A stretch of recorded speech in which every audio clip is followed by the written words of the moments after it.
निशोर अफरोज रुकन सिंध असम्बली शहनाज अंसारी पर कातलाना हमले में शहनाज अंसारी जाँ बहक। मजीद सीखते हैं बाबर अली की इस रिपोर्ट में। आपको अफसोसनाक खबर से आगाह करें कि कातलाना हमले में रुकन सिंध असेंबली शहनाज अंसारी जान बाक हो गई है। पाकिस्तान पीपल्स पार्टी से ताल्लुक रखने वाली रुकन सिंध असेंबली शहनाज अंसारी कातलाना हमले में जान बाक हो गई है। शहनाज अंसारी बेनोई के 40वें पर गांव दिलमुराद खोखर गई हुई थी। मुसल्लह अफराद ने फायरिंग कर दी। MP शहनाज अंसारी 3 गोलियां लगने से शदीद जख्मी हो गई, जिन्हें फौरी तौर पर तशवीशनाक हालत में नवाबशाह अस्पताल मुंतकिल कर दिया गया था, मगर MP शहनाज अंसारी जख्मों की ताब ना लाते हुए दम तोड़ गई है। खानदानी जराये का कहना है कि शहनाज अंसारी के बहनोई डॉक्टर जाहिद खोखर का अपने भाइयों के साथ मिल्कियत का तनाजा था, जिसकी वजह से उनके भाइयों ने MP शहनाज अंसारी को गाँव दिलमुराद खोखर आने से मना कर रखा था। और आज इसी गाँव में MP शहनाज अंसारी के बहनोई का 40वां था,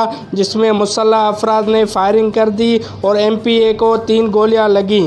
दूसरी जानिब पुलिस ने राब्ता करने के बाद बताया कि मुल्ज़िमान को जल्दी गिरफ्तार कर लिया जाएगा। MPA शहनाज अंसारी के शोहर का कहना है कि गुज़श्ता दिनों SSP को तहफ़्फ़ुज़ के लिए खत भी लिखा था, जबकि वो खत राज न्यूज़ ने हासिल कर दिया है। MPA के शोहर का मजीद कहना था कि दरख्वास्त देने के बावजूद भी MPA को खातिर ख्वाह सिक्योरिटी नहीं दी गई थी। मकतूल MPA ने अख्तर खोखर और उनके बेटों से तहफ़्फ़ुज़ की अपील की थी। तहरीरी खत CM Sindh, speaker Sindh assembly session जज नौशार अफरोज को भी भेजा गया था। कैमरामैन सोहेल राजपर के साथ बाबर अली अंसारी, राज न्यूज़, नौशार अफरोज।